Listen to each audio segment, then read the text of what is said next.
وَأَقِيمُوا الصَّلَاةَ وَآتُوا الزَّكَاةَ وَأَقْرِضُوا اللَّهَ قَرْضًا حَسَنًا وَمَا تُقَدِّمُوا لِأَنفُسِكُم مِّنْ خَيْرٍ تَجِدُوهُ عِندَ اللَّهِ هُوَ خَيْرًا وَأَعْظَمَ أَجْرًا وَاسْتَغْفِرُوا اللَّهَ.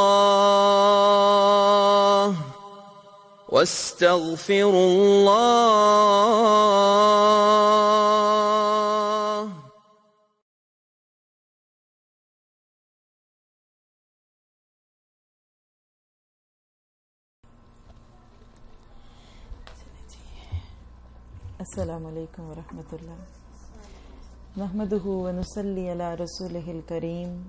اما بعد فإن خیر الحدیث کتاب اللہ وخیر الحج حج محمد صلی اللہ علیہ وسلم فإن شر الامور محدثاتها وكل محدثة بدعة وكل بدعة ضلالة وكل ضلالة في النار.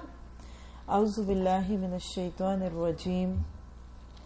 یا ایہا الذین آمنوا قوا انفسکم واہلیکم نارا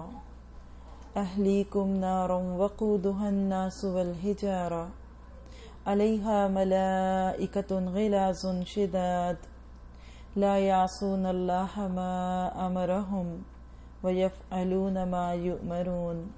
سبحان ربک رب العزۃ عما یصفون وسلام علی المرسلین والحمد للہ رب العالمین. ہر قسم کی تعریف اللہ وحدہ لا شریک کے لیے ہے، جس نے ہم سب کو پیدا فرمایا اور ہم سب کو زندگی گزارنے کے خوبصورت طریقے سکھائے کہ اگر ہم ان حکموں پہ عمل کریں تو نہ صرف یہ کہ کل قیامت کے بعد ہم جنت میں جانے کا دعویٰ کر سکتے ہیں، بلکہ اگر ہم اللہ اور اس کے رسول کے مطابق، ان کے احکامات کے مطابق زندگی بسر کریں تو یہ دنیا بھی جنت بن سکتی ہے. کیونکہ اللہ تعالیٰ نے ہمیں پیدا کیا ہے، وہ ہمیں بہتر طور پہ جانتا ہے کہ ہمارے لیے کیا بہتر ہے اور کیا بہتر نہیں ہے. ابھی میں نے آپ کے سامنے سورۃ تحریم کی آیت نمبر 6 کی تلاوت کی ہے. آئیے ذرا اس کا تھوڑا سا ترجمہ دیکھتے ہیں اور پھر اس کی روشنی میں ایک بڑا ہی اہم موضوع ہے جس کی طرف اس آیت میں ہم سب کی توجہ دلائی گئی، اور وہ کیا ہے؟ یا ایہا الذین آمنو، اے ایمان والو. اللہ تعالیٰ ایمان والوں کو مخاطب کرتے ہیں، اسلام والوں کو، اپنے آپ کو مسلمان کہنے والوں کو، اور یہ ایک بہت ہی یونیک انداز ہے. اس سے پہلی جو کتابیں تھیں، تورات، زبور، انجیل، اس میں اس طرح سے نہیں پکارا جاتا تھا. تو گویا کہ اللہ تعالیٰ نے مسلمانوں کو ایک آنر بخشا، ایک اعزاز دیا، اور وہ کیا ہے کہ ان کو بڑے اچھے انداز سے پکارا، اے لوگو جو ایمان لائے ہو. صحابہ کرام جب کوئی آیت یا ایھا الذین آمنوا سے سنتے کہ شروع ہو رہی ہے تو کہتے کہ ایمان والوں کو رب نے پکارا ہے، غور سے سنو. کیوں؟ کیونکہ اس کے بعد یا تو کوئی حکم ہوگا یا کسی بات سے منع کیا جائے گا. اگر ہم سب بھی سوچیں، کیا ہمارے دل میں یہ خیال آتا ہے؟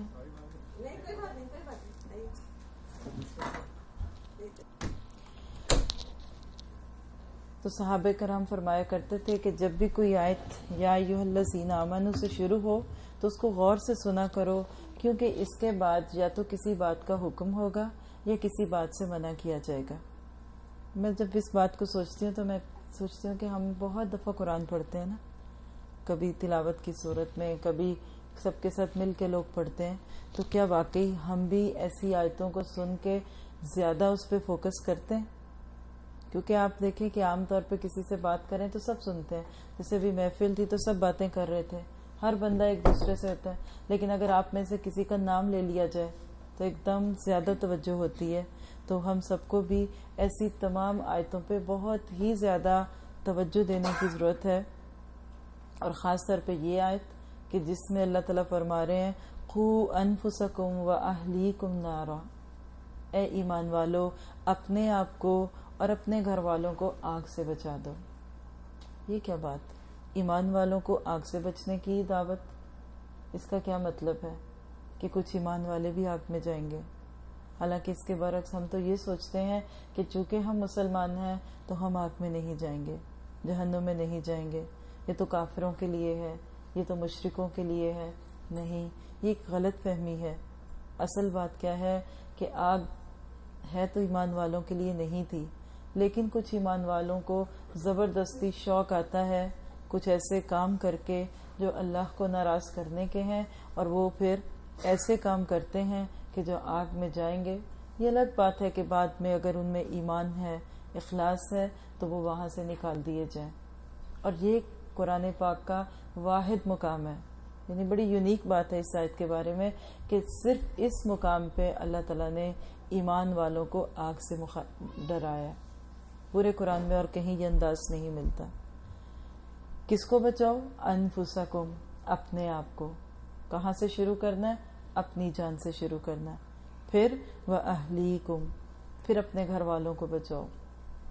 کس سے؟ نارن، آگ سے۔ وَقُودُهَا النَّاسُ وَالْحِجَارَةُ، جس کا ایندھن لوگ بھی ہوں گے اور پتھر بھی ہوں گے، یعنی اس کا فیول، جو چیز اس میں جلے گی وہ لکڑیاں یا کوئلہ نہیں بلکہ لوگ جلیں گے، اور کچھ پتھر بھی جلیں گے۔ کون سے لوگ؟ جو مشرک ہوں گے، جو شرک کریں گے۔ اور کون سے پتھر جلیں گے؟ جن کو لوگ عبادت کرتے تھے، جن کے بت بنا کے ورشپ کرتے تھے، وہ پتھر کے بت جلیں گے کہ دیکھو ان پتھر کے بتوں کا تو کوئی قصور نہیں، ان کو کوئی تکلیف نہیں، کوئی فائدہ نہیں، لیکن اصل میں یہ ان لوگوں کو جنہوں نے ان کی زندگی بھر پوجا کی تھی شرمندہ کرنے کے لیے کیا جائے گا کہ دیکھو ساری زندگی جن خداؤں کے سامنے تم بیٹھے رہے، آج وہ خود آگ میں گر گئے اور وہ خود اپنے آپ کو نہیں بچا سکے۔ پھر اس کے بعد فرمایا علیہا ملائکۃ غلاظ، اس کے اوپر فرشتے ہیں سخت۔ کس کے اوپر؟ جہنم کے اوپر۔ جہنم کے کچھ فرشتوں کا ذکر ہے۔ کیسے ہیں وہ؟ غلاظ شداد، غلیظ، سخت دل۔ یعنی شداد قوت والے، یعنی بڑی قوت والے ہیں، بہت مضبوط جسم کے ہیں۔ لا یعصون اللہ ما امرہم، وہ اس بات کی نافرمانی نہیں کرتے جس کا اللہ ان کو حکم دے دے، یعنی اتنے سخت دل ہیں کہ ان کو کسی پہ رحم نہیں آتا۔ چونکہ اللہ تعالیٰ نے ان کو کہہ دیا کہ تم عذاب دینے پہ مسلط ہو، لہٰذا وہ اس عذاب کے اوپر دینے کے اوپر ان کو کوئی رحم نہیں آتا۔ وَيَفْعَلُونَ مَا يُؤْمَرُونَ، اور وہ کرتے ہیں جس کا ان کو حکم دیا جاتا ہے۔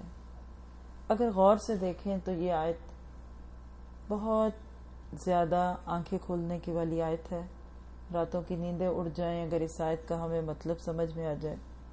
اگر کسی کو یہ کہا جائے کہ دیکھو تمہارے گھر کے قریب ہی آگ لگی ہے اور تم اپنے گھر کو بچا لو، یا کوئی کہے کہ میں نے ایک آگ ادھر آتی دیکھی جس کا رخ بالکل اب آپ کے گھر کی طرف ہے، کیا کیفیت ہوتی ہے؟ ہم آگ کا لفظ سنتے ہی ایک دم بے چین ہو جاتے ہیں۔ ہم نہیں، یہ انسان کی فطرت ہے کہ ہر بندہ آگ سے ڈرتا ہے۔ میں جب یہاں آئی شروع میں تو میں نے ایک چیز بہت غور دیکھی کہ جہاں بھی بڑی بلڈنگز ہیں یا ہالز ہیں یا مسجد کے، تو وہاں ایگزٹ ایک سے زیادہ ہوتا ہے، یعنی آپ کا ایک ڈور ہے تو ایک ایگزٹ ضرور ہے۔ تو میں نے پوچھا اس کی وجہ کیا ہے، اور خاص طور پہ ایون مسجدوں میں بھی یہ بات ہوتی ہے کہ ایک خاص کیپیسٹی سے زیادہ لوگ اندر نہ آئیں۔ تو میں نے کہا کہ یہ اتنے کانشیس کیوں ہے اس چیز کے؟ تو اس کا جواب مجھے یہ دیا گیا کہ ان کیس آف فائر، آگ لگنے کی صورت میں اگر کسی جگہ لوگ جمع تو کم از کم اتنی ایگزٹس ہونی چاہیے کہ وہ بھاگ سکے۔ میں نے کہا کہ اس کا مطلب ہے کہ ان لوگوں کو بھی آگ سے ڈر لگتا ہے۔ دنیا کی آگ، اس سے ڈرنے کے، اس سے اسکیپ کرنے کے کتنے راستے، کتنے ایگزٹ ہیں، لیکن وہ آگ جو ہم سب سے چھپائی ہوئی ہے لیکن اس کا ذکر کر دیا گیا، پھر اس سے کتنا نہیں ڈرنے کی ضرورت۔ ابھی اسی ٹرپ میں نے دیکھا کہ ہم نہ جانے کسی اسٹیٹ میں گزر رہے تھے تو دور سے دھواں دکھا، جیسے روڈز کے ارد گرد ہوتا ہے، تو میرے ذہن میں فوراً آیا کہ کوئی ریفائنری ہوگی یا کوئی فیکٹریز، اس طرح کی بلڈنگ نظر آ رہی تھی۔ جب قریب آئے تو بالکل ہی سے اندھیرا تھا، اور جب میں نے پلٹ کے دیکھا تو یقین کریں میں نے اپنی زندگی میں پہلی دفعہ ایک گھر کو جلتے دیکھا۔ اوپر کا فلور تھا کسی کا اور چاروں طرف سے کھڑکیوں میں سے ڈورز میں سے آگ کی لپٹیں نکل رہی تھی. یعنی بالکل اس وقت آگ لگی ہوئی تھی اور پھر آگے ایمبولینس اور فائر بریگیڈز کی گاڑیاں جا رہی. ایک عجیب میری کیفیت ہو گئی. سنا تو بہت دفعہ ہوا ہے, کبھی اسکرین پہ بھی دیکھا ہوگا, لیکن حقیقت میں آگ کو نکلتے دیکھا تو میرے دل کو تکلیف ہوئی کہ یہ ایک آگ ایک چھوٹے سے گھر کو لگی ہے, کتنا دھواں ہے, کتنی بے چینی ہے ادھر, لیکن کیا ہوگا اس آگ کا کہ جب لوگوں کے جسموں کی طرف آئے گی تو ان کو کھا جائے گی. اور بعض دفعہ لوگ اس کو مذاق سمجھتے ہیں, کہتے ہیں یہ کیسے ہو سکتا ہے, یہ ممکن نہیں. پھر سب سے زیادہ قابل غور بات جو اس میں ہے وہ کیا ہے کہ قو انفسکم واہلیکم نارا. ایک اصول سکھا دیا کہ تم پہلے اپنی فکر کرو, پھر اپنے قریب والوں کی فکر کرو. عموماً ہم دوسروں کو بہت نیکی کی دعوت دیتے ہیں, ان کو واعظ کرتے ہیں, ان کو بچاتے ہیں, ڈراتے ہیں, لیکن خود نہیں بچتے. ہم خود گناہ کرتے ہیں, ماں باپ خود وہی گناہ کر رہے ہوتے ہیں جس سے اپنے بچوں کو روکتے ہیں.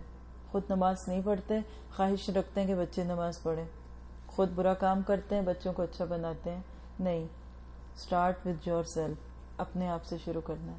یہ ایسے ہی نا کہ جیسے کسی جگہ اگر واقعی آگ لگ جاتی ہے تو ماں کسی دوسرے کو کب بچا سکتی ہے؟ جب خود اپنے آپ کو بچ جاتی. کبھی آپ جہاز میں جائیں تو جو انسٹرکشنز وہ دیتے ہیں تو اس میں کبھی غور سے دیکھا آپ نے کہ ان کیس آف ایمرجنسیز جو وہ بتاتے ہیں کہ آپ کی سیٹ پہ ایک گرے گی اور آپ اس کو منہ کو لگائیں اور معمول کے مطابق سانس لیں. اور اس کے ساتھ ہی وہ کیا کہتے ہیں کہ اگر آپ کے ساتھ کوئی بچہ ہے یا کوئی ہے تو اس کو اٹینڈ کرنے سے پہلے اپنے منہ پہ ماسک لگائیں. کیوں کہ اگر انسان کی اپنی جان چلی گئی تو ساتھ والے کو کیسے بچائے گا؟ تو حقیقت یہ ہے کہ ایک آگ تو قیامت کے بعد جہنم کی صورت میں بھڑکی ہے. اس کے لیے اپنے آپ کو اس دنیا میں تیار کرنا ہے, کوئی معمولی چیز نہیں ہے. اللہ کے نبی صلی اللہ علیہ وسلم نے فرمایا کہ اللہ تعالیٰ نے جب جہنم کو بنایا تو 1000 سال تک فرشتے آگ دہکاتے رہے اور پھر اللہ تعالیٰ کے پاس آئے, کہنے لگے کہ اللہ تعالیٰ بہت آگ بھڑک چکی. کیسی ہے؟ کہا کہ وہ سرخ ہو چکی جیسے انگارے ہوتے ہیں. اللہ سبحانہ تعالیٰ نے فرمایا ابھی اور جلاؤ. 1000 سال پھر جلایا انہوں نے, پھر واپس آئے, کہنے لگے کہ اللہ تعالیٰ اب تو وہ سفید ہو گئی, دھواں اسموکی. کہا بھی اور جلاؤ, کیونکہ دنیا میں بہت صبر کرتا ہے نا اللہ تعالیٰ. گناہوں پہ, نافرمانیوں پہ, لوگ شرک کرتے ہیں, زنا کرتے ہیں, برائیاں کرتے ہیں, اللہ تعالیٰ کچھ نہیں کہتے. لہٰذا آخرت میں ان کے لیے خوب تیار کرو. اور جب 1000 سال اور جلائی, واپس آئے تو کہنے لگے کہ اللہ تعالیٰ اب تو آگ سیاہ ہو گئی, اتنی سیاہ ہے کہ اس میں ہاتھ کو ہاتھ سجائی نہیں دیتا. تو اللہ تعالیٰ نے فرمایا کہ ہاں اب یہ سرکشوں اور باغیوں کے لیے کافی ہے. اور آپ نے فرمایا کہ جہنم کی جو آگ ہے, دنیا کی آگ اس کا 70واں حصہ ہے, یعنی 69 ٹائمز زیادہ تیز ہے وہ جہنم کی آگ. دنیا میں اس کو لانے سے پہلے 3 دفعہ ٹھنڈے پانیوں سے دھویا گیا. اگر اپنی اصل کیفیت کے ساتھ وہ دنیا میں آ جاتی تو وہ اس سے تم لوگ فائدہ نہ اٹھا سکتے. بعض لوگ بڑی ادا سے کہتے ہیں کیا ہوا, کچھ دیر جل بھی گئے تو پھر بچنا, تو پھر جنت میں تو آ ہی جائیں گے. ہے نا یہ سوال لوگوں کے ذہن میں. میں ایسے لوگوں کو ہمیشہ کہتی ہوں کہ ٹھیک ہے, اب ادھر ہی ٹرائی کرتے ہیں. صرف اپنا سٹوو چلائیے ہلکی سی آنچ پہ اور اپنی انگلی کے ایک پور اس پہ رکھ دیجئے, پھر آپ دیکھیے کہ کیا ہوتا ہے. تجربہ تو یہ بتاتا ہے کہ ایک ہلکا سا چھالا, پانی کی بھاپ پڑ جاتی ہے نا چائے بناتے ہوئے, تو کتنے دن وہ چھالا جو ہے وہ دکھتا رہتا ہے, اتنی تکلیف ہوتی ہے. اور جلنے کی سب سے زیادہ تکلیف انسان کے جسم کو, اس کی سکن کو ہوتی ہے. تو کیا اگر دنیا میں ہم یہ نہیں برداشت کر سکتے تو وہاں کیا ہوگا؟ وقودها الناس والحجارہ, جس کے ایندھن لوگ ہوں گے. آپ دیکھیے کہ جو چیز خود جلتی ہے وہ سب سے زیادہ گرم ہوتی ہے. تنور میں اگر کوئی روٹی بناتا ہے تو روٹی اتنی گرم نہیں ہوتی, لیکن وہ جلتی ہوئی لکڑی کو ہاتھ لگ جائے تو ہاتھ جھلس جاتا ہے. کیا کیفیت ہوگی اس وقت جب لوگ جل رہے ہوں گے, پتھروں کی صورت میں, لکڑیوں کی صورت میں, اور اوپر سے فرشتے ہیں جو زبردستی کر رہے ہیں اور نہ اس کے اوپر سزا دے رہے ہیں. اتنی زبردست قسم کی ڈسکرپشن جہنم کے بارے میں آتی ہے حدیث میں کہ جب انسان سنتا ہے تو اس کا دنیا کے اندر لذت ختم ہو جاتی ہے. نبی صلی اللہ علیہ وسلم نے فرمایا کہ آخرت کے جو معاملے میں جانتا ہوں, جو وہاں کے مرحلے مجھے پتہ ہے, اگر تمہیں پتہ چل جائیں تو تم بہت تھوڑا ہنسو, اور بہت زیادہ رویا کرو. تم بستروں پہ اپنی بیویوں سے لذت لینا چھوڑ دو. تم سب چیزیں چھوڑ کے جنگلوں میں چلے جاؤ اگر تمہیں پتہ چل جائے کہ کیا ہو رہا ہے وہاں. جس کو پتہ چلتا ہے نا پھر اس کی کیفیت فرق ہوتی ہے. بچے کو نہیں پتا نا تو وہ جلتے ہوئے انگارے کو بھی چمکتے ہوئے پکڑ لیتا ہے. لیکن ماں کو پتا ہوتا ہے نا کہ یہاں آگ جل رہی ہے تو اس کی بے چینی دیکھنے کے قابل ہوتی ہے کہ کہیں میرا بچہ کہیں سے پلٹ کے ادھر نہ آ جائے. آج بھی جو لوگ اس آگ سے ناشنا ہے، معلوم تو ہے لیکن یقین نہیں، بس سنا ہوا ہے، خبر ہے لیکن ابھی یقین نہیں آیا اس آگ کا، وہ بھاگ بھاگ کے اس آگ کی طرف جاتے ہیں. لیکن جس کو یقین آتا ہے پھر وہ بے چین ہو جاتا ہے، تڑپتا ہے کہ کسی طرح انسانیت کو آگ سے بچانا ہے. جب میں دیکھتی ہوں کہ شرک کے ساتھ لوگ ہیں، نافرمانیوں کے ساتھ ہیں اور انجوائے کر رہے ہیں، خوش ہو رہے ہیں اپنے گناہوں پہ، میں کہتی ہوں کاش ان کو پتہ چل جائے. اگر ہم اسی کام پہ رہے تو ہمارا کیا حشر ہوگا؟ کیا واقعی ہم اس بات کو لذت لے سکتے ہیں؟ اب یہاں ایک بات ہے اور وہ کیا ہے کہ کیسے بچایا جائے.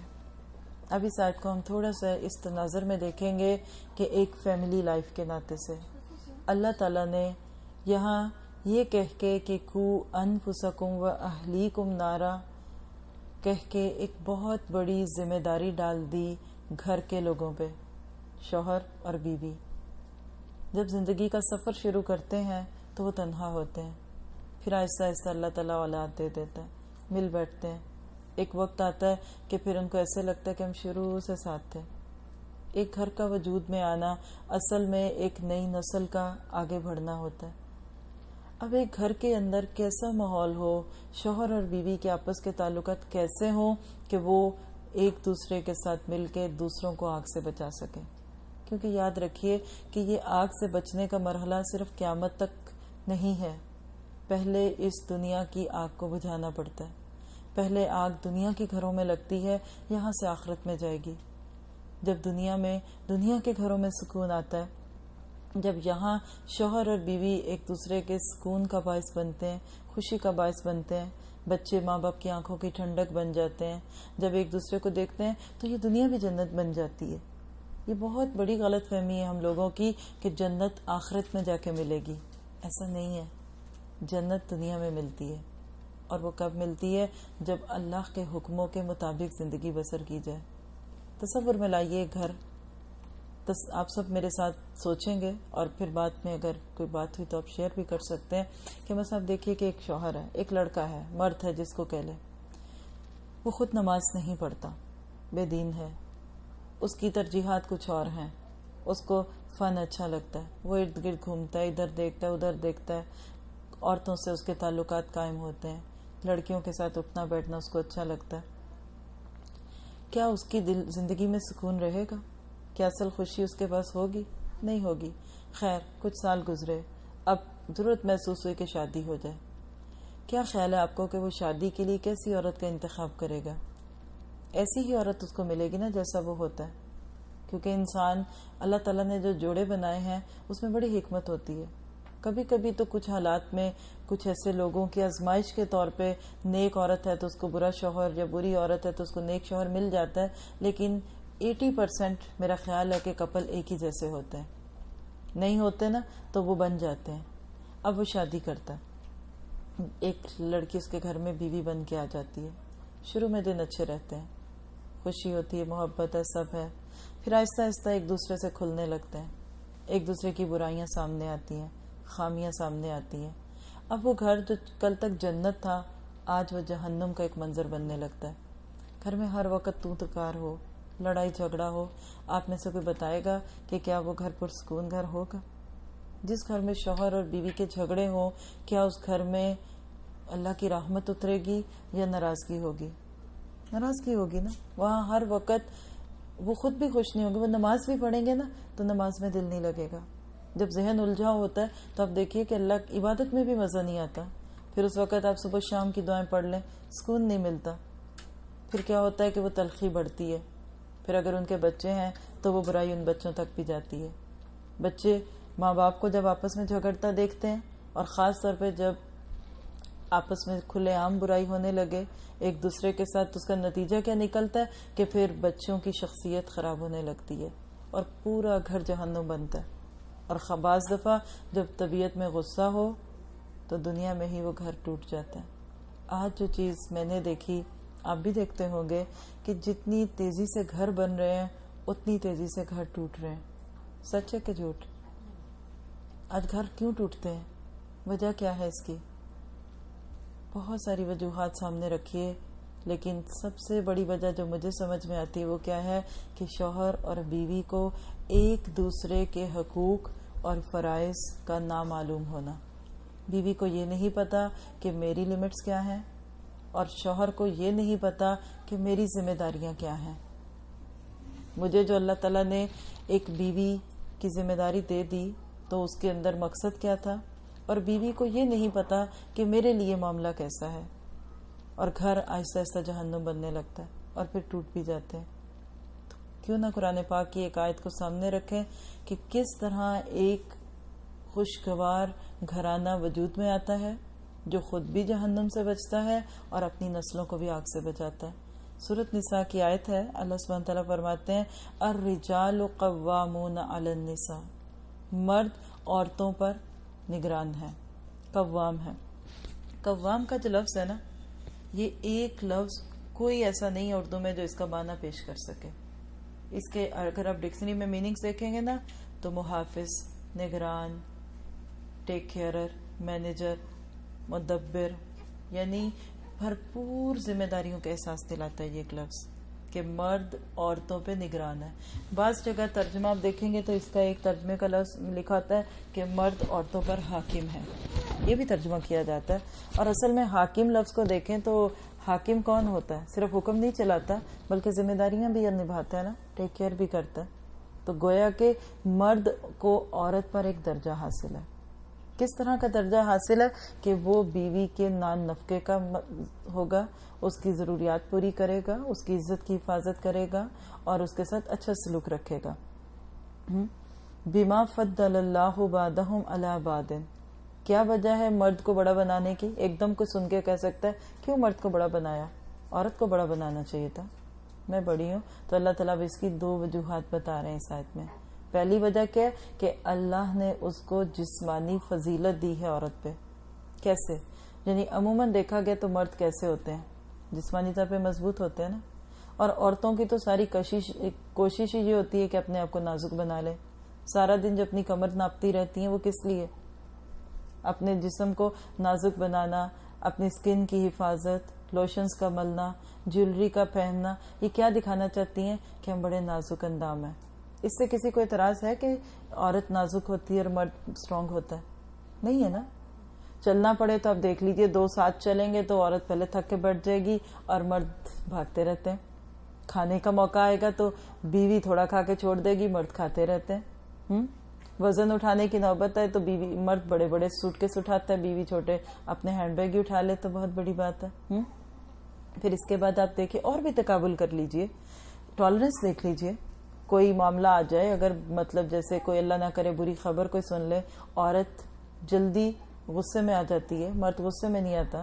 عورت میں برداشت زیادہ ہوتی ہے، نہیں ہے تو ہونی چاہیے، لیکن مرد کے اندر جذباتیت نہیں ہوتی. جیسے کوئی غم کی خبر سنی ہے تو وہ جلدی سے اس کو پی لیتے ہیں، لیکن عورت جذباتی ہو جاتی ہے. ہر چیز بتاتی ہے کہ مرد جسمانی طور پہ مضبوط ہے. پھر اسی طرح آپ دیکھیے عبادات کے اعتبار سے دیکھیں تو مرد کے لیے اللہ تعالیٰ نے کیسے درجہ رکھا ہے کہ عورت کی مہینے میں تقریباً 5-6 دن کی نمازیں ضائع ہو جاتی ہیں. ہوتی ہے نا، 30 سے 25 نمازیں ضائع ہو گئی.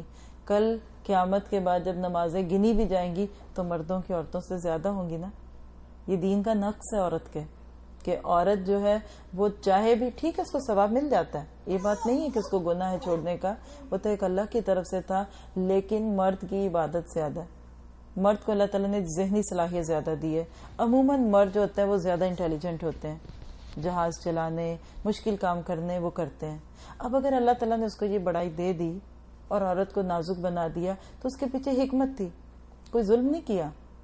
اس کے یہ جو فرق ہے یہ ضرورت کا متقاضی ہے. کیوں کہ مرد سے اللہ تعالیٰ نے باہر کے کام لینے تھے. وَبِمَا أَنفَقُوا مِنْ أَمْوَالِهِمْ, دوسری خوبی جو مرد کی دے دی گئی ساتھ ہی وہ اس لیے کہ وہ مال کماتا ہے. گویا کہ گھر میں خرچہ پانی لانا, ضروریات زندگی کا اہتمام کرنا, یہ سب مرد کی ذمہ داری ہیں. اور اس کے لیے مرد چونکہ باہر رہتا ہے, بہت سارے لوگوں سے انٹریکشن کرتا ہے. آپ ایک دن باہر جائیں, بازار ہو کے آئیں اگر, تو سر میں درد ہوتی ہے کہ نہیں ہوتی؟ اور مرد روز جاتے ہیں, ان کو کچھ نہیں ہوتا. تو اللہ تعالیٰ نے اس کو جسمانی طور پہ مضبوط کیوں بنایا؟ کیونکہ وہ باہر کے ساری چیزوں سے ایک ہی وقت میں ہینڈل کر سکے.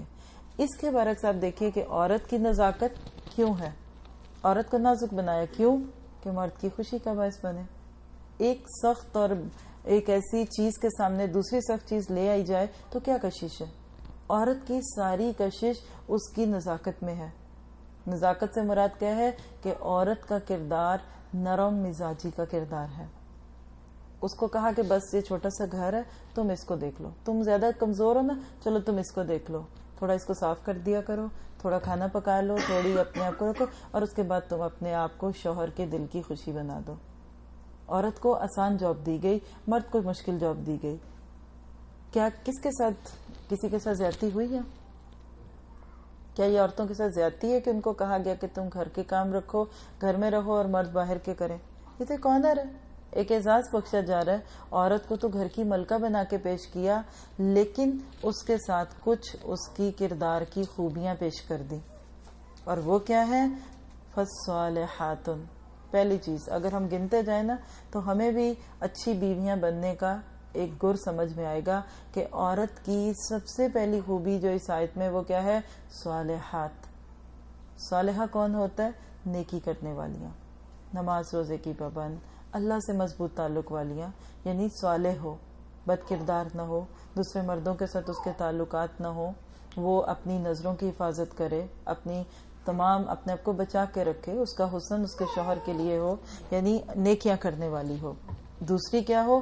قانتاتن. قانتاتن کی جمع ہے قنوت. قنوت کیا کہتے ہیں؟ دو چیزوں کو, عاجزی اور خشوع, یعنی ہمبلنس اور کنسسٹنسی, دوام میں. یعنی عورت کے مزاج میں اپنے شوہر کے لیے عاجزی ہونی چاہیے. اور یہ تب نہ ہو جب کوئی اپنا مطلب ہے تو اس وقت تو بڑے عاجز بن گئے کیونکہ شوہر سے کچھ منوانا ہے, بلکہ دوام بھی ہو, ہمیشہ اس کے مزاج کا یہ حصہ ہو. عموماً دیکھا گیا کہ عورتوں کو جب شوہروں سے کوئی کام ہوتا ہے تو بڑی نرم بن جاتی ہیں. ان کے آنے سے پہلے چائے کا کپ بنا کے رکھا ہوا ہے, پاؤں بھی دبانے لگ جائیں گی, ساکس بھی اتار دیں گی, اور پھر بعد میں سمجھ آتا ہے کہ چلیں جلدی چلیں, ہمیں فلاں جگہ جانا ہے. ہاں, اور جو ہی اپنا مطلب نکلا تو وہ آگے بڑھنے والیاں, بات نہ ماننے والیاں ہوتی ہیں. تو اللہ تعالیٰ نے قانتہ کہہ کے دو چیزیں سامنے رکھ دی کہ عاجز بھی ہو اور تمہارا مزاج نرم بھی ہو, اور پھر ہمیشہ ایسا ہو. ٹھیک ہے. تیسری چیز کیا ہے؟ حافظات للغیب. غیب میں, اس کی غیر موجودگی میں حفاظت کرنے والیاں ہوں. کس چیز کی حفاظت کرنے والیاں ہوں؟ سب سے پہلے اپنی عزت کی حفاظت کرنے والیاں ہوں. اپنے خیالوں میں کسی غیر مرد کو نہ آنے دیں, اپنے گھر میں کسی اور کو نہیں, کسی سے بات کرنے میں ایسا نہیں, کیونکہ عورت کا ہر چیز اس کے مرد کی امانت ہے. اللہ نے اس کو اس کے لیے پیدا کیا, وہ اس کے ساتھ کی بجائے اگر کسی اور کو سوچے گی تو وہ اس کی خیانت ہو جائے گی. پھر اسی طرح دیکھیے اس کے مال کی حفاظت کرنے والیاں, یعنی فضول خرچ نہ ہو. یہ نہیں کہ شوہر سے پیسے لیتے گئے اور اس کو تو یہ کہا کہ خرچہ ہی نہیں پورا ہو رہا, اور گھر میں یہ نہیں وہ نہیں, اور وہ مال صرف اپنی خواہشات پہ جا رہا ہے, یا اپنے گھر والوں کو پیچھے دے رہے ہیں, یا بیکار ایسے ہی مشغلوں میں خرچ کر رہے ہیں جس سے مال ضائع ہو. پھر اسی طرف دیکھیے کہ بچوں کی حفاظت کرنے والیاں, بچے شوہر کی طرف سے ملتے ہیں نا, تو بچوں کا اعلی اخلاق, ان کی تربیت, ان کا کردار, یہ سب چیزیں ان کو کرنے والیاں ہوں. کیوں کہ بما حفظ اللہ, اللہ تعالیٰ نے ان کی جیسے کہ حفاظت کی. اب اس سے اگلا حصہ مفہوم آیت کا تھوڑا بعد میں ہم دیکھتے ہیں. صرف اتنی دو باتوں کی روشنی میں ہم سب ایک عورت کا کردار دیکھتے ہیں کہ ایک گھر کو جنت بنانے میں عورت کیا کردار ادا کر سکتی ہے. میں نے دیکھا ہے کہ عموماً عورتیں اپنے شوہروں کے شکوے کرتی ہیں اللہ ماشاء اللہ جس کو اللہ تعالیٰ توفیق دے، ہر ایک ایسی نہیں ہوتی، اور عموماً اپنی ہر ناکامی کے پیچھے شوہر، اپنا کوئی کام نہ کرنے کی وجہ شوہر، ہر گناہ جو اپنے اوپر جائز قرار دیں گے اور بعد میں کہیں گے شوہر پسند نہیں کرتے، یہ وہ نہیں چاہتے، یہ نہیں چاہتے. تو کیا واقعی یہ حقیقت ہے؟ کیا واقعی سب جگہ شوہر یعنی بیوی جو ہے وہ شوہر کی وجہ سے گناہ گار ہوتی ہے؟ کیونکہ عموماً دیکھا ہے کہ جب بچوں کی تربیت کا معاملہ آتا ہے تو بیویاں شوہروں پہ ڈال دیتی ہیں، ہم تو ان کو بہت نیک بنانا چاہتے ہیں، یہ ان کے ابا ان کو بگاڑ رہے ہیں، ہم تو ان کو اسلامی اسکول میں ڈالنا چاہتے ہیں، یہ ان کو دوسرے میں ڈال رہے ہیں. اچھا حجاب کی بات آتی ہے، میں تو کرنا چاہتی ہوں لیکن میرے شوہر نہیں کرنے دیتے. اچھا جی، بعض عورتیں کہتی ہیں وہ مجھے تو پلکنگ نہیں کرنی، میرے میاں کے لیے کرتی ہوں. میں کہتی ہوں کس میاں کے پاس اتنا وقت ہے کہ بیوی کو دیکھے؟ مردوں کو پتہ کیسے چلتا ہے کہ یہ پلکنگ کرتے بھی ہیں کہ نہیں؟ کیا واقعی اتنے غور سے کوئی مرد دیکھتا ہے؟ کوئی آپ میں سے میری مدد کرے گا؟ دیکھتے ہیں مرد اتنے غور سے؟ اور کس نے ان کو یہ بتایا؟ کبھی کبھی. ہاں یہ صرف ایک ہماری بات ہے. اگر عورت واقعی اس کے اندر ٹیلنٹ ہے نا، سمارٹ ہے جس کو، تو وہ اپنی بات بھی منوا لے گی اور شوہر کو خوش بھی کر سکتی ہے. اللہ کے نبی صلی اللہ علیہ وسلم نے فرمایا کہ پہلے تو مرد کے حقوق سن لیں، کیونکہ آپ میرے سے ناراض ہی نہ ہو جائیں کہ یہ عورتوں کو تو کہہ رہی ہیں بہت اچھا کرو بناؤ، لیکن مرد میں. اور سب سے بڑی بات ہے کہ اللہ تعالیٰ نے بھی پہلے مردوں کی بات کی ہے نا. تو اللہ کے نبی صلی اللہ علیہ وسلم نے فرمایا، آپ سے پوچھا گیا کہ ہم میں سے کسی کے ذمے اس کی بیوی کے کیا حقوق ہیں. دیکھیے یہ اویئرنیس ہونی چاہیے. ہیومن رائٹس کی بات تو کرتے ہیں آج لوگ، لیکن ایک بیوی کے کیا حق ہیں اس کی بات کم کی جاتی ہے. اور آج بیچاری بیویاں بھولی بھالی کئی وجہ سے نہ معلوم ہونے کی وجہ سے اپنے حقوق بھی نہیں لے پاتی. تو مختصراً یہ کہ بیوی کے کیا حقوق ہیں شوہر کے ذمے، تو اس میں ایک چیز جو آپ نے فرمائی، پہلی آپ نے فرمایا کہ شوہر کے ذمے کیا ہے کہ جو خود کھائے وہ بیوی کو کھلائے، یعنی بیوی کے کھانے پینے کا اہتمام کرے. یہ نہیں کہ خود باہر دعوتیں اڑا رہے ہیں روز اور بیوی کے لیے گھر میں دال ہے روز. اچھے طریقے سے رکھے، اس کے نان نفقے کا خیال کرے، پھر اس کو پہنائے. کپڑا پہننا مرد کے ذمہ ہے عورت کا کہ وہ کیا پہنے. اب یہ الگ بات ہے کہ عورتوں کی پیٹی نہ بھرے اور ہر روز نئے جوڑے کے سوا ان کو چین ہی نہ آئے، تو یہ ایک الگ بات ہے، لیکن بنیادی ضروریات جو ہیں اس کا ذمہ مرد کے رکھ دیا. پھر آپ دیکھیے تیسری چیز، یہ شوہر کی ذمہ داری ہے کہ بیوی کو گھر دے. شادی جب ہوتی ہے نا تو اس کے بعد مرد کی ذمہ داریوں میں یہ ذمہ داری ہے کہ بیوی کے لیے رہنے کا انتظام کرے.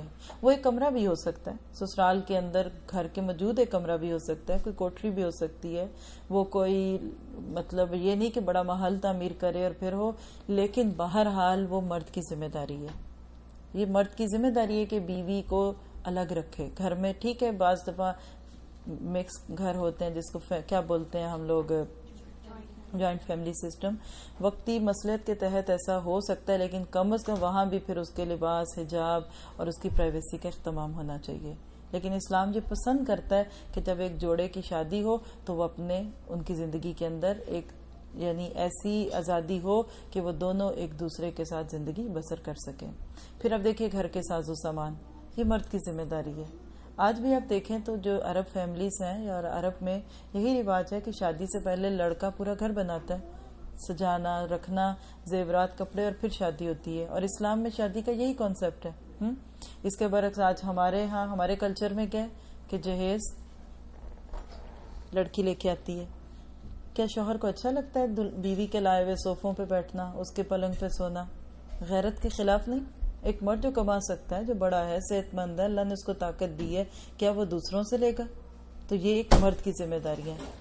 اس میں مجھے تھوڑی مشکل ہو رہی ہے، آپ اگر تھوڑی دیر کے لیے اوپر کوئی نہیں آتا تو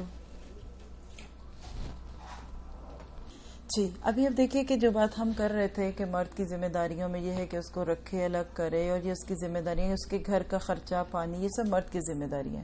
پھر بیوی کی عزت کرنا، بیوی کو مار نہیں سکتا مرد، اس کی بے عزتی نہ کرے، اس کے رازوں کی حفاظت کرنا، یہ سب چیزیں مرد کی طرف بھی ہیں. لیکن اس کے بدلے میں عورت سے جو چیز ایک ہی مانگی گئی ہے، آپ دیکھیں تینوں لفظ صالحات، قانتات، حافظات، ان کا خلاصہ جو ہے نا وہ ایک ہی بنتا ہے کہ عورت جو ہے وہ عاجز مزاج ہو. کیوں؟ دیکھیے کہ جس سے انسان لیتا ہے نا، مرد اپر ہینڈ ہے، تو دوسرے ہمیشہ انسان جس سے پیسہ لے لیتا ہے نا، تو جو پیسہ دے رہا ہے وہ ڈیمانڈ کرے گا، اس کی ایک خواہش ہوتی ہے کہ یہ اب میرے سے دب کے رہے. اور عورت کی عاجزی میں کیا عورت کی بےزتی ہے؟ صالحہ ہونے میں عورت کی نزاکت کیا اس کو فائدہ دے رہی ہے کہ نقصان دے رہی ہے؟ ویسے تو ہمیں نازک چیزیں اچھی لگتی ہیں، جھکی ہوئی چیزیں اچھی لگتی ہیں، پھول کی ٹہنی مڑی ہوئی ہے تو اچھی لگتی ہے. میں نے دیکھا ہے کہ بہت ساری خرابیاں جو ہیں وہ دور ہو جاتی ہیں اگر عورت کے مزاج میں نرمی آ جاتی ہے. نبی صلی اللہ علیہ وسلم نے فرمایا کہ میں نے کثرت سے جہنم میں عورتوں کو جلتے دیکھا. کہا کیوں؟ ناشکری کی وجہ سے. کس کی؟ اللہ کی نہیں بلکہ شوہروں کی ناشکری. کیسے؟ آپ نے فرمایا تم میں سے کوئی برسوں بن بیاہی رہتی ہے، پھر اللہ کا کوئی بندہ آتا ہے اور اس سے نکاح کر لیتا ہے اور وہ کہتی ہے اس کو میں نے تیرے گھر میں کوئی سکھ نہیں پایا. ہے نا یہ عادت عورتوں کی؟ اچھی ہیں تو اچھی ہیں، ذرا مزاج بگڑا تو کہتی ہیں میں تو اپنے ابا کے گھر میں اچھی تھی اور وہاں تو بھائیوں کی لاڈ تھے اور تم سے تو مجھے کچھ نہیں ملا. اگر پورے گھر کی، جیسے کہتے ہیں نا کہ گاڑی کو ایک بیلنس رکھنا ہو، جیسے آپ گاڑی کی ہر چیز کو ٹیوننگ کراتے ہیں نا، یہ اتنی ہو، یہ اتنی ہو، ٹائرز میں ہوا اتنی ہو، تو کسی گھر کے اندر اطمینان لانے کے لیے بیوی اگر عاجز مزاج ہے اور اس میں وہ عزت کرے گی تو عزت پا لے گی، اور اگر وہ ایک بات سنے گی تو وہ ایک سنائے گی تو 10 سنے گی. آپ کو پتہ ہے کہ اسلام میں یعنی عورت کو کتنا تحفظ دیا گیا کہ اگر کوئی مرد اس پہ ظلم کرتا ہے یا زیادتی کرتا ہے یا اس کو تنگ کرتا ہے تو عورت خلا بھی لے سکتی ہے. اللہ تعالیٰ نے ہر راستے رکھے ہیں، دروازے رکھے ہیں، لیکن اگر علاج گولی کھانے سے ہو جائے اور کوئی جا کے کہے میرا آپریشن کر دو، عقل مندی کا تقاضا ہے، ممکن نہیں ہے نا. اب آپ دیکھیے کہ جب یہ ساری باتیں شروع ہوتی ہیں نا تو اس سے کے نتیجے میں کیا ہوتا ہے کہ گھر جہنم بن جاتا ہے اور پھر بچے خراب ہوتے ہیں، اور اس کا ریئیکشن کیا ہوتا ہے کہ ان کی اس زندگی کے اندر یعنی ایک جس کو کہتے ہیں نا کہ انسان ریئیکشن کے طور پہ گناہ کرتا ہے اور آخر میں کیا نکلتا ہے نتیجہ؟ برائیاں، بچے خراب، نسل خراب، اور ایک گھر کی وجہ سے کتنے 3 گھروں میں خرابی جاتی ہے. اللہ تعالیٰ نے فرمایا قوا انفسکم واہلیکم نارا، خود کو اور اپنے گھر والوں کو آگ سے بچاؤ. اور وہ کیسے بچا سکتے ہو؟ خود اللہ کی فرما برداری میں آ جاؤ، اللہ تعالیٰ نے جو زندگی گزارنے کے طریقے دیے اس کو مان لو، اس کو تسلیم کر لو، اور اس کے بعد یہ ہے کہ دوسروں کو بھی مناؤ. بعض دفعہ لوگ کہتے ہیں کہ بچے چھوٹے ہیں تو ہماری ذمہ داری ہے، اور جب بچوں کی شادیاں ہو جاتی ہیں، مثلا بیٹی کی شادی ہوتی ہے تو لوگ کہتے ہیں اب وہ ہماری ذمہ داری میں نہیں رہی، جی ہمارے گھر سے تو وہ ایسی گئی تھی اب بعد میں جو بھی کرے. ہوتی ہے نا یہ بات. تو اس کا مجھے ہمیشہ یہ بات سمجھ آتی ہے کہ مثال ہے اگر باپ کسی اپنی بیٹی کے گھر میں ہے اور بیٹی کچن میں کام کرے اور اس کے پلو کو آگ لگ جائے، بجھائے گا کہ نہیں؟ کیا کہے گا کہ یہ اپنے شوہر کی ذمہ داری ہے، اس کو فون کروں گا آفس سے، آؤ اپنی بیوی کا آگ بجھا دو، فوراً اٹھے گا. تو جب دنیا کی آگ بجھا سکتا ہے تو آخرت کی کیوں نہیں بجھا سکتا؟ اللہ تعالیٰ سے دعا کرتے ہیں کہ ہم سب کو اس آگ کے ایندھن بننے سے بچا سکے اور دنیا میں رہتے ہوئے ذمہ داری کو پورا کرنے کی توفیق دے. ہم اپنے گھروں کو اس دنیا میں رہتے ہوئے، یہ معصوم بچے جو ہمیں ملتے ہیں، ان کے دین کا اہتمام کرنا، پھر اس کے لیے کوششیں پریکٹیکل بھی ہو سکتی ہیں نا. اب دیکھیے کہ شوہر بیوی کو آگ سے بچائے گا، بیوی شوہر کو آگ سے بچائے گی، اور دونوں مل کے بچوں کو آگ سے بچائیں گے.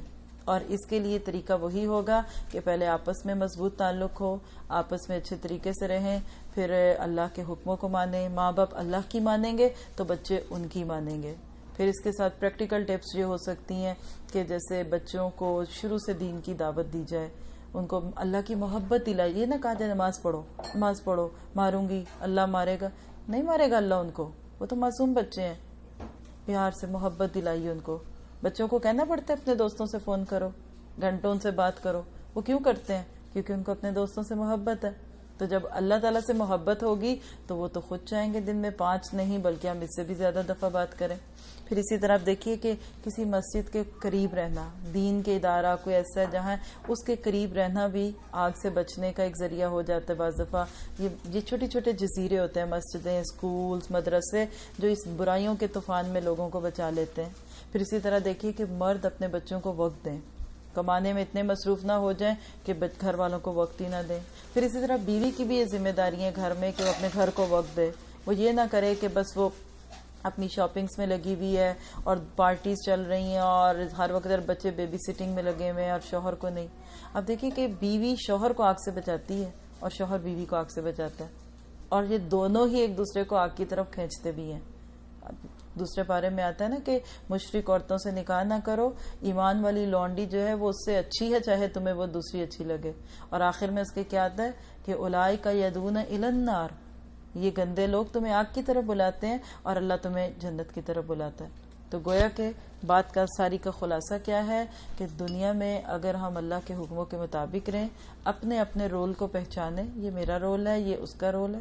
جیسے کہ دنیا میں چل رہا ہے، سورج اپنے وقت پہ آ رہا ہے، چاند اپنے پہ آ رہا ہے، رات ٹھنڈی ہوتی ہے، دن گرم ہوتا ہے. کتنا فطرت میں نظام ہے. اور ذرا ہوا تھوڑی سی تیز چلتی ہے تو سارا دھرم بھرم ہوتا ہے. تو اگر عورت اور مرد اپنی لمیٹیشنز میں رہیں اور اپنے گھروں کو پرسکون بنائیں تو انشاءاللہ دنیا بھی جنت ہے اور آخرت بھی جنت ہو سکتی ہے. اللہ تعالی ہمیں عمل کی توفیق عطا فرمائے. کوئی بات جو آپ کہنا چاہیں، کوئی جو بات ہو رہی تھی اس کے ناطے سے کوئی کوشچن ہے تو آپ لوگ کر سکتے ہیں. میرا ایک سوال ہے. جی آپا. مطلب پہلے زمانے میں مرد کماتے تھے صرف اور عورتیں گھر چلاتی تھیں. اب جو میاں بیوی دونوں کماتے ہیں ان کا کیسے ہینڈل ہوگا؟ اب دیکھیے کہ فطرت کا ایک اصول ہے.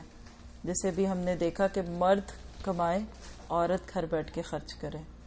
اس میں کتنا سکون ہے. مرد صبح جاتا ہے، عورت اس کی دیکھ بھال کرتی ہے، اس کے لیے تیاری کرتی ہے، وہ سکون سے گھر سے جاتا ہے، ناشتہ کرتا ہے. عورت بعد میں اپنا گھر دیکھتی ہے، آرام سے اٹھتی ہے، کام کرتی ہے، کھانا پکاتی ہے. رات کو مرد کے آنے تک ہر چیز تیار ہے. بیوی بھی صاف ستھرے کپڑے پہن کے ہنس رہی ہے، مسکرا رہی ہے، اس کو ویلکم کر، کیونکہ وہ تھکی بھی نہیں ہے، وہ فریش ہے.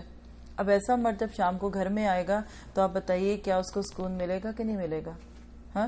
اور اگر وہ گھر میں آتا ہے اور بیوی اس طرح اس کو دیکھتی ہے، جتنی مرضی جھگڑے ہوں، جتنی مرضی لڑائی ہو، دیکھیے اگر عورت اپنے ایک لفظ کو سمجھ لینا، سورۃ روم میں اللہ تعالیٰ فرماتے ہیں کہ اللہ تعالیٰ نے تمہاری ہم جنس بیویاں پیدا کی لِتَسْكُنُوا إِلَيْهَا، تاکہ تم اس سے سکون لے لو.